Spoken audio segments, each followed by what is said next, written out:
অপূর্ব সুন্দর একজন মহামানবের কথা আছে, ইউসুফ আলাইহিস সালাম। আমরা সূরা ইউসুফ পড়তে শিখি নাই এখন। আমরা সবাই মনে করি সূরা ইউসুফ মানে হচ্ছে ইউসুফ জুলাইখার প্রেম কাহিনী, আমরা এটাই মনে করি।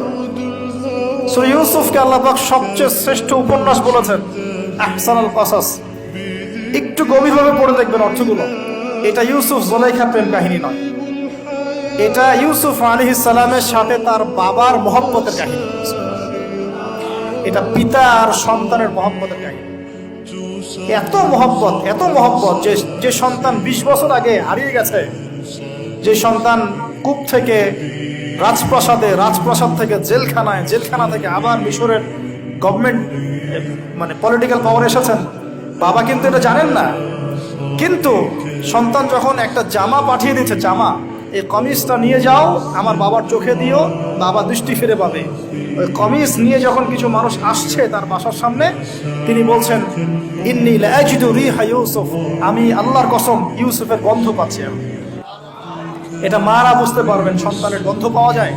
বাবারা বুঝবো, সন্তান মায়েদের আমাদের ছেলে মেয়েদের গন্ধ আমরা বুঝি, এটা আমার ছেলের গন্ধ, এটা মেয়ের গন্ধ। ইউসুফ আলাইহিস সালামের কামিজ আসছে 1200 মাইল দূর থেকে, আরো বেশি বা কম হবে, আর এখানে তার বাবা গন্ধ পাচ্ছেন, মোহাব্বত। এই কথাটা, এই আয়াতটা আসলেই চোখ দিয়ে পানি বের হয়ে যাবে। ইন্নী লাআজিদু রিহা ইউসুফ, আমি ইউসুফের গন্ধ পাচ্ছি। আর মানুষ বলছে, আপনি পাগল হয়ে গেছেন, কতদিন আগে ইউসুফ চলে গেল, আপনি ইউসুফের কথা বলতে বলতে বলতে বলতে চোখ অন্ধ করে ফেললেন কাঁদতে কাঁদতে, এখন বলছেন ইউসুফের গন্ধ পাচ্ছেন। সুবহানাল্লাহ।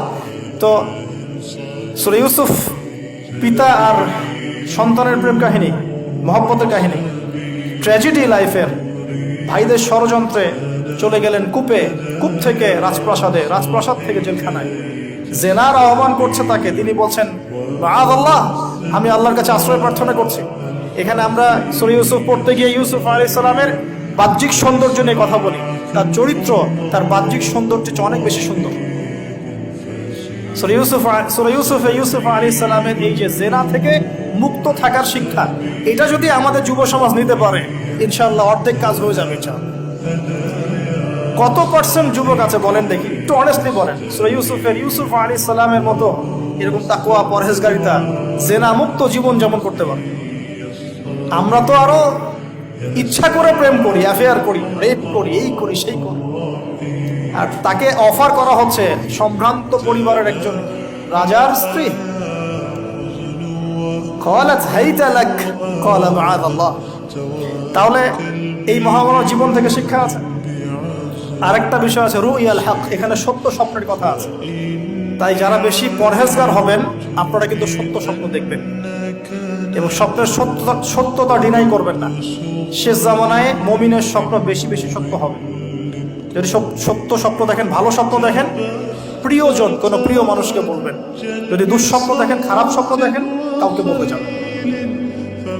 এখানে পড়লে আপনি দেখবেন কাফেরের স্বপ্ন সত্যি হয়েছে। আরেকটা স্ট্র্যাটেজি আছে সূরা ইউসুফে, এর আগে একটা লেকচারে বলেছিলাম। ইউসুফ আলাইহিস সালাম এমন অর্থনৈতিক পরিকল্পনা গ্রহণ করেছিলেন, যার ফলশ্রুতিতে মিশরের লক্ষ লক্ষ মানুষ দুর্ভিক্ষ থেকে বেঁচে গেছে। তাহলে এখনকার আমাদের পারিবারিক ক্ষেত্রেই হোক, সোশ্যাল বা ওয়ার্ল্ড অ্যাফেয়ার্সই হোক, ওই ইকোনমিক পলিসি যদি লঞ্চ করা যায়, ইনশাআল্লাহ তাআলা দেখবেন জনগণ না খেয়ে মরবে না। আর এই কথাটা আমি সবাইকে বোঝাতে পারি, বাংলাদেশের মানুষকে বোঝাতে পারি না। কারণ ইউসুফ আলাইহিস সালাম এখানে 7 বছর মেয়াদি একটা পরিকল্পনা নিয়েছেন। অপচয় করো না, যতটুকুতে কাজ হয়ে যায় এতটুকু ব্যবহার করো, বাকিটা সেভ করো। দুর্ভিক্ষ সামনে আসছে, তখন ইনশাআল্লাহ বেঁচে যাবে তখন। তাহলে সূরা ইউসুফ থেকে আমরা শিখলাম কি?